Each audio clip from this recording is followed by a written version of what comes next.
since I was a kid, I always wanted to be perfect. In sports, I would train hard and watch film and do everything that I could, not because I wanted to be the best, but because I was scared that if I wasn't doing those things, then the other team would embarrass me in front of my family, friends, and the people who came to watch me play. In the beginning, it worked as a tool to be able to push me to be better, but by the time I got to college, it became one of the main reasons why I cut my career short. You see, back then, I didn't realize that even though I was doing the right thing, my motivation was coming from the wrong place.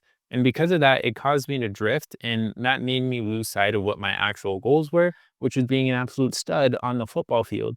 And I was, you can check my huddle. I'm just kidding. But in Napoleon Hill's book, Outwitting the Devil, he says that drifting is the #1 tool the devil uses to be able to stop you from realizing that you can create whatever reality that you want. He does this in ways that you probably wouldn't expect so that he can stop you from thinking freely. Until you realize how to beat it, you'll never be able to become the ideal version of yourself, because every time you start taking action or think about it, you'll fall back into the same habits that have kept you stuck. So in this video, I'll go over the 7 main ways that drifting shows up in your life so that you can see whenever it happens and be able to put a pin in it before it starts to derail you from your goals. But before we do, I want to break down exactly what I mean by drifting so that we're on the same page as we go through this. Drifting is the #1 way that the devil gets humans to work for him. In the book, Hill defines drifting as doing anything that requires no major effort or thought and allowing circumstances or other people to control your mind. By doing this, the devil easily keeps people powerless without them even knowing. And a drifter is somebody who doesn't know what they want or doesn't know what they stand for, and this leaves their mind open to be controlled. Once that happens, the devil can use you to be able to build his army of drifters by introducing you to more drifters, and the more drifters there are, it's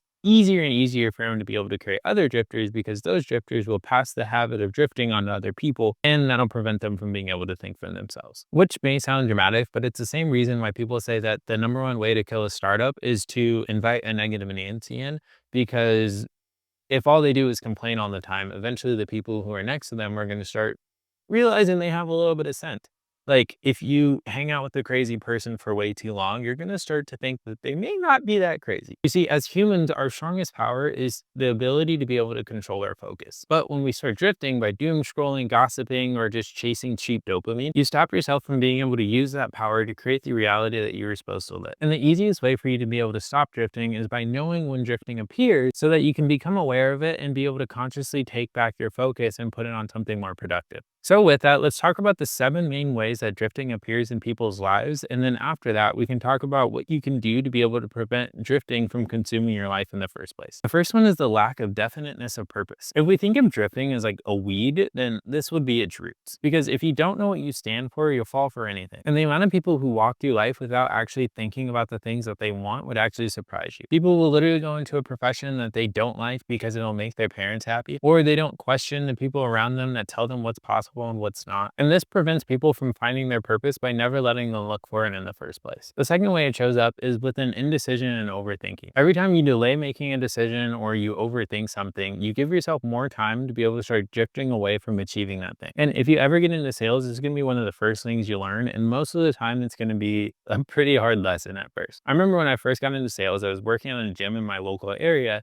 and I had just talked to somebody about how he had goals of losing weight and finally getting in the gym and all this stuff. And he said that he was so ready to sign up, but he wanted to think about it overnight, and then we'll sign up tomorrow so that he can hit the ground running. Little me being new to sales, I started counting my chickens before they hatched. So I started texting people saying, yo, I got my first sale. Sales is easy, blah, blah, blah. It wasn't until the next day came around and he ghosted our appointment that I realized I might have celebrated a little bit too early. The crazy thing was he ended up coming back 3 months later to the gym to be able to sign up for a membership. And he looked the exact same. And what happened when we spoke that time was he said he got into his car and he started overthinking it. And he told himself that losing that weight that we had just spoke about wasn't that important. You see, overthinking is one of the major things that kills a lot of people's goals. And by realizing that this is just a trick of the devil by causing you to drift, you can put parameters in place to be able to stop you from doing that and start taking action immediately. Speaking of taking action immediately, the third way that drifting shows up within your life is procrastination. So once you've decided on where you want to go and you said, this is the path that I'm going to take, then typically what happens is a lot of people will get to this point and they'll start procrastinating. They'll tell themselves they want to start tomorrow, or they will be like, oh, I have to get more information before I start doing outreach. But again, the easiest way for you to be able to get over this is start taking action immediately. because procrastination will be something that will slowly kill your goals one day at a time until eventually it just becomes a distant memory and you don't make any action towards it and you get stuck in the reality that you're currently in. The fourth way that drifting shows up within your life is the fear of criticism. As humans, we crave connection, and we can say this goes all the way back to like the caveman days whenever you get kicked out of the tribe. If that happened, you were pretty much dead and you might get eaten by a tiger or something like that.